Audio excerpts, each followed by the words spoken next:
Hi everybody, it's time once again for Cheap Heat. Yes, inexpensive vinyl LPs. Why vinyl? Inexpensive LPs that you, a normal person, can find in your local record store and or online. These things probably won't cost you more than $10, and especially if you're patient, unlike me. Anyway, my name's Bicho Feo. I'm here to tell you about some of these things. Some of these things are pretty well known. Some of them kind of obscure. Some of them you might have passed up on just because of the artist or the ugliness of the cover or whatever. So, without any further ado, let's get into it. This episode, I guess you could call it, is dedicated to sort of the progressive prog rock end of the stylistic spectrum. Kind of how I got into music in the first place as a kid. I used to call up the local hip radio station and request they play Hocus Pocus by Focus over and over and over again to the point where they just hung up on me. So that's where I'm coming from. Subsequently, I got into jazz via fusion and Mahavishnu Orchestra. So that's where my tastes are, just to let you know. If you prefer the more pop end of things, I've got a few things in this stack here that sort of represent that end of the prog spectrum, but there is a healthy dose of fusion in here too. So we're going to start off with some United States albums. I don't know about you, but I've always felt that the United States didn't really do progressive rock as well as some other countries. Of course, that's a bad generalization, I suppose, to make, because there's some really good US-based progressive rock bands, but I think the Europeans and the Latin Americans did it better. This is my own experience. Anyway, we'll get started. Speaking of Latin American type stuff, Flight Never Ending by James Mingo Lewis, who is a percussionist and keyboard player that played in Santana for quite a while. It was on my favorite Santana records, Caravanserai, and I think he might have been on Welcome too, I'm not sure. And he was a session musician and hung around for quite some time. I hope he's out there knocking around. I would say he's a percussion virtuoso. This guy is such a badass on timbales, congas, and all sorts. He also plays a lot of synthesizers and keyboards.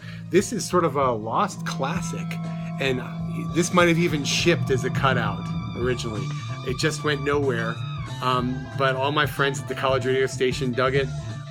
Came out in the late 70s. Some of the members of the band moved on to become our famous semi in their own rights. The keyboard player is Clyde Criner, and the drummer Dave Logman played with Zappa for a while. Anyway, it's a really excellent progressive rock record. I really think it's like a Latin jazz flavored progressive rock record. I don't know how else to explain it. It kind of occupies a space of its own stylistically, which is perhaps why it didn't do well commercially. It's all instrumental, and personnel is not listed on the back cover of the record. I always find that that's a real sticking point. I like the personnel and the instrumentation to be listed where I can see it. I don't like it hidden. They hide it in here, and it's not... It is all instrumental. Sorry, I thought I saw lyrics. I was going to be scared there. Like, I didn't know what I was talking about. This is a classic record. I mean, you should check it out at least. I'm sure it's on YouTube, and it shouldn't cost more than a couple bucks. This copy is not a promo. That makes it fairly unusual in my book. Oh, no, wait. It is a promo. Usually it has a timing strip along the bottom, too. Might have worked that off. I don't know. Anyway, Flight Never Ending, Mingo Lewis. Really interesting and quirky almost. Instrumental progressive rock record that some people would say, no, Dave, this is straight up jazz rock fusion. I tend to think of it as a prog rock record. Another American band that had absolutely zero purchase commercially, although one of its members later on became a huge success as a co-writer of, I think, the soundtrack of either Dirty Dancing or one of those movies from the 80s. Anyway, this band's called Flight, and this is some of the most hyperactive progressive rock, jazz rock craziness that you'll ever hear. This has vocals on it. There's two instrumentals. The rest of the tracks are vocals. There's definitely a high cheese factor involved in this record. There's a song called Rock and Roll Star, which is just as horrible as you could imagine it might be given the title. But the rest of the album's really solid, and just amazing guitar solos, amazing unison passages, odd time signatures, incredibly proficient playing, pretty interesting compositions, just cheesy. If you have a high tolerance for cheese, you should really check these guys out. This is their second album, and I believe their best. Their first album's also quite good. Their third album, Excursion Beyond, was a lot more commercial, and that's the one that had the change of personnel, new drummer, new bassist. And the bassist from that third album went on to work with like Kenny Loggins or somebody, and probably amassed a huge fortune writing a film soundtrack, Dirty Dancing or some Tom Cruise movie, I can't remember what. Anyway, this is from the mid-70s, and you'll find it for a couple of bucks. It's worth taking a chance off if you like complex fusion with super hot solos and sort of Geddy Lee-like singing, a little bit nasal. It's still hanging around. I got it at the record show for a couple of bucks, and it's still in the collection. What we're listening to now is one of the most unjustly undiscovered records I've ever run into. I don't know anyone else that knows this. It's on Buddha Records. It's on sort of a major label. The name of the group's I Don't Care, and the title of the record is Ask Anyone. So there's a certain amount of disgust wrapped up in this record, like these guys were struggling to make it, and the name of the group's I Don't Care, and Ask Anyone. I've had it. We're doing this. In a way, that's what makes this record great. As you could tell, again, like the Flight record I just showed you, incredibly proficient instrumental skills on display, horns, and etc. It's got a jazz fusion sort of flavor to it, but it's really a progressive rock sort of record, kind of like Blood, Sweat, and Tears on steroids. I can't say enough good things about this one. I actually really like this record. Played it quite a bit. It's also kind of cheesy, not as much as the Flight that I just showed. Not as much cheese on this as there is on this, but there is a certain amount of cheese. Needless to say, though, a lot of people don't know about this record. It's a really fantastic progressive rock record from the U.S. that I don't think anybody really knows about. And, lots of synthesizer. You can hear the string synthesizer there. And maybe it's the horns that scare people off. I know a lot of people who are into prog rock don't like horns at all. And maybe that's why. Vocals aren't bad at all.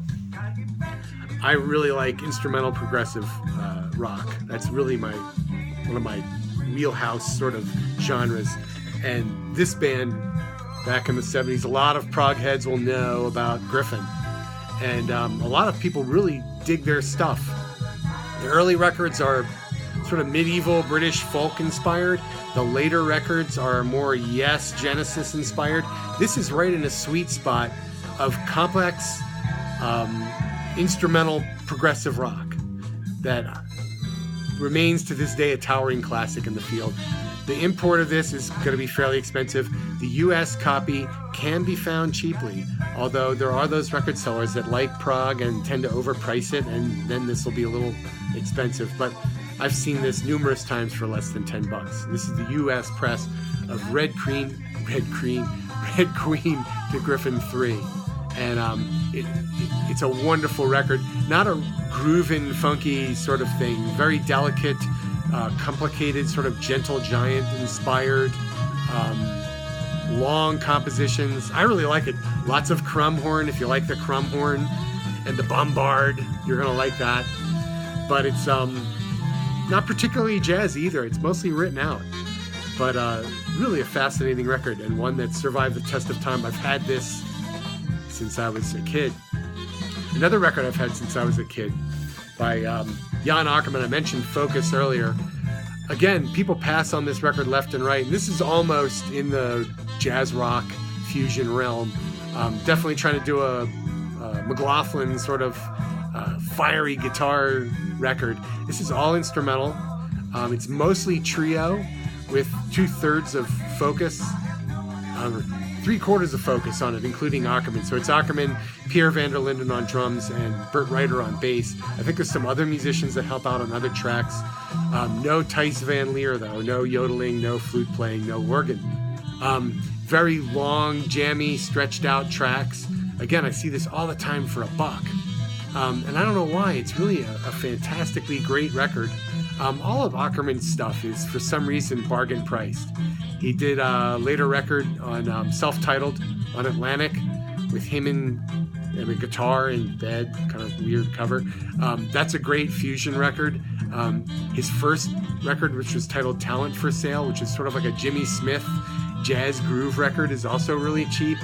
And then Tabernacle, which is this coup de chapeau to medieval music. He's a great lute player. That's also really cheap. I like this one the best, though. Again, if you like guitar jams with lots of really showy guitar soloing, get this. Speaking of the Netherlands, I'm still on the fence about this one. This is Solution's third record, available in the US. They had hooked up with Elton John and Elton John's producer Gus Dudgeon, and he produced this record. It's about half instrumental, half vocal. The vocals are very pop influenced, choral sort of vocals, kind of like the Hollies. The music's a little bit more complicated than that, and on the instrumental tracks, it's a really good fusion. I mean, if the whole record was like the instrumental stuff, this would be, a classic. The vocal tracks aren't bad, but they definitely come from the pop realm. And this record, I got it literally for $1, and you can too. This is a U.S. press. Again, there was a European press as well. Their first two records are definitely worth seeking out. Kind of Canterbury Soft Machine influenced stuff. A little more expensive, but there's a 2-record set that compiles their first 2 records. Also came out only in Europe, which is pretty inexpensive. Really interesting band, Solution. Great musicianship on that one. Michel Colombier, not really thought of as a progressive rock musician. He did a fusion record in the late 70s on Chrysalis. He also did some work with Pierre Henry on a record that's been sampled by the hip-hop dudes quite a bit. This is a big concept record. Wings is the title. This is a later pressing. And I found this literally in a thrift store. It's unplayed, basically. And it's an orchestral, kind of lush orchestral, progressive rock / progressive pop / Baroque high concept record. I don't know how else to put it. It involves LA studio musicians and also studio musicians from France. Lots of guys who worked with Mesera and in the Magma sort of realm of music. They're all on here. It's a really fantastic record. There's lots of vocals. The main lead vocalist on this is Paul Williams, not the guy who sang with Tempest and Alan Holdsworth, but Paul Williams, the singer-songwriter who wrote all kinds of MOR hits for, I don't know, different artists, Dionne Warwick or whatever, I don't know. Anyway, he's the main vocalist on this. He's quite good. This is a wonderful record. It's a beautiful record, actually. Something that you can put on and everyone can enjoy. But it's really progressive, and some of it gets a little out there. And there's definitely some jazzy, fusion-y moments on it. But very tastefully done, very enjoyable, and not very expensive. Now we're going to get into some records from Europe that have really interesting personnel connections in addition to being really great musically. The first band I'm going to talk about is Gwendal. And they started off as a French folk band. The first couple of records, and I'm not really going to talk about these. One of the guitarists from this band, Ricky Kaust, actually lived here in New Mexico for a while, which is kind of interesting. I got both of these for $3 at the record fair in Albuquerque, but they can be had very cheaply on the internet as well. The postage, if you get them from Europe, the postage will cost you more. Again, this record comes from this is their next to last record, I believe. They might have reformed later and recorded some CDs in the 90s and 2000s. But this is from 79, I think, 79 or 80. And this one really blew me away. I kind of bought it on a flyer back in the day, and it's still cheap. It's all instrumental, and it's instrumental progressive rock, I would say. It's almost as if the Dixie Dregs, instead of being influenced by bluegrass, had been influenced by French folk music. That's kind of where we're going. Not a lot of like super hot soloing, not really show-offy type of playing on this record. It's also rather subtle. And it definitely comes from the sort of jazz rock realm. But I think it's sufficiently progressive rock enough to be included in this progressive rock video. Beautiful, subtle, sort of flowing instrumentals, equally influenced by jazz rock and music from the folk music of northern France. Wonderful players. The guitarist from this record, what was his name?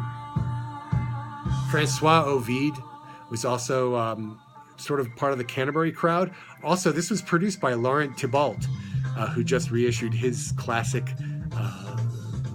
solo record, his only. And again, really fascinating connection. His wife, Jacqueline, recorded under the name of Laurence Venet. So you see where all this is going. Anyway, highly recommended and not expensive at all.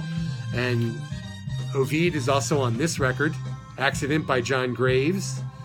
On the Europa label, John Greaves, best known as the bass player for National Health.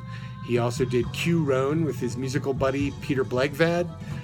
Peter Blegvad and John Greaves also turned up on this unimaginably cheap record by The Lodge. They're calling their group The Lodge at this time.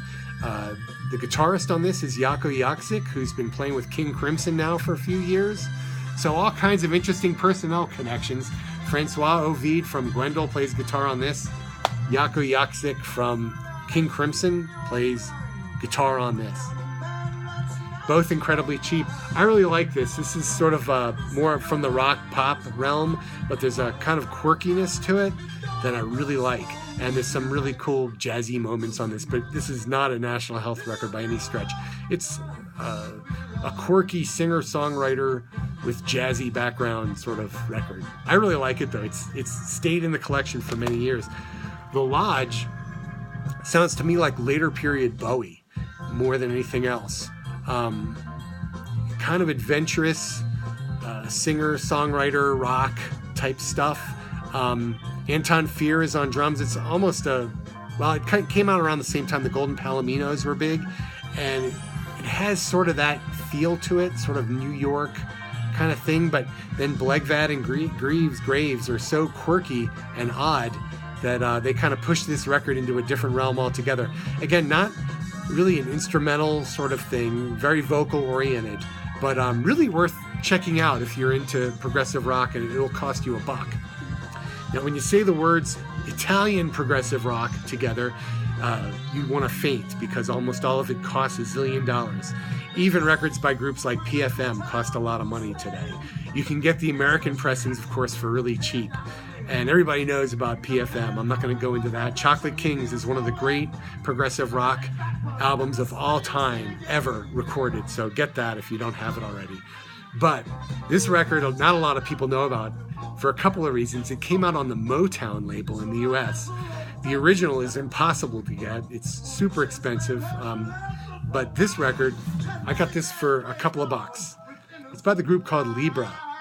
And there's not a lot of personnel connections here. The drummer played with Goblin for a hot minute, but then moved on to do other stuff. There's no personnel listed on this record. It says Libra on it. And they did put out a follow-up, and it's more of a cosmic disco record than anything else. I kind of want to get it. I've never heard it. This is a heavy Italian progressive rock record. I mean, it's right up there with some of the classics in the genre, and it could be had for $5 or less. Super awesome record. The pressing is okay. The sound is decent enough. Won't set you back at all, and it'll hold you over until you save up a couple $100 for the OG. Anyway, Libra, self-titled on Motown Records, of all things. A couple of really interesting records came out on Motown back in the day, and that's the one I think of. Speaking of Italian progressive rock, Nova is a great band that did a number of records. They're sort of an offshoot of another Italian progressive rock band called Osana. There's a bunch of other side projects, Uno, Cherry Red, Cervello. All that stuff's going to set you back some bucks. The U.S. pressings of the Nova records are not going to set you back much at all. And this is tremendous. This is basically three guys from Osana, Corrado Rustici, Elio D'Anna, and Renato Rosset, the keyboard player. And they got Narada Michael Walden and Percy Jones on drums and bass, respectively. And so, as you might imagine, there's some mighty, mighty hot fusion going on this record, but there's also some vocals. Some of the vocal tracks definitely have the Osana flavor to them. But this kind of stands out as a real classic in the sort of cheap prog fusion genre. Their subsequent records, they got a new bass player, Barry Johnson, quite an amazing musician. I don't know what happened to him. Wings of Love was a follow-up to this, also very cheap, but you can see sort of an R&B disco thing kind of creeping in. The drummer on the last two records was Rick Parnell from Spinal Tap and also Atomic Rooster. Interesting bit of data there.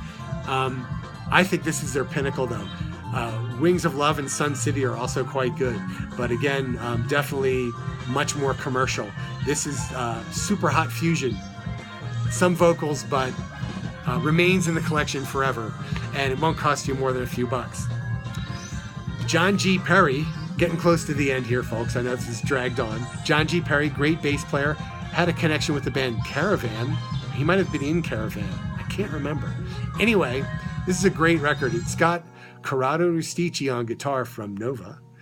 It's also got a number of other really interesting musicians on it. Michael Giles from King Crimson plays drums, and Rupert Hine on keyboards. We'll get to him in a second. And Jeffrey Richardson, also from Caravan, on viola. This is a great record. There's a real mixture of genres on this. There's a sort of pop progressive. There's definitely some prog rock moments, and then there's also some jazz rock type fusion type stuff. Pretty blazing stuff, actually. It's a melange. It's a very tasty melange of styles. And it was pressed in Europe. Numerous pressings exist. I think there's like a German pressing, a UK pressing, which is on Decca, which is what this is. French pressing on Discs Motors.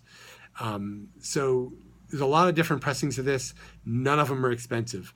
And it's a really interesting and really solid record if you're into progressive rock at all. And not a lot of people know about it. And I think I got this for $3. And you can too. Finally, wrapping things up. This has gone over my self-imposed 20-minute limit. I apologize for that. Quantum Jump. We were talking about Rupert Hine and John G. Perry. This is their subsequent collaboration in the wake of Sunset Waiting. Rupert Hine on keyboards, subsequently became a famed record producer. Also did a string of records, sort of more pop in their nature, under his own name. John G. Perry on bass, Trevor Morace from the Peddlers on drums, and a guitarist named Mark Warner, not the senator from Virginia, but a different Mark Warner. Anyway, this is, again, sort of a mixture of pop-leaning progressive rock and jazz rock fusion. There's some stuff on here, I swear to God, it sounds like Brand X. And then there's some other stuff on here that's more mellow and flowing with really nice vocals. And again, not an expensive record at all. Never came out in the U.S., like the John G. Perry, never came out in the U.S., but available as an inexpensive grab. And you can impress your friends with the coolness of it. And that's what this is all about, right? Anyway, that's it for now. I've got, I had more actually to talk about, but this is already way too long, and I apologize for that. I'll do another fusion one real soon. And until then, sayonara and happy record collecting.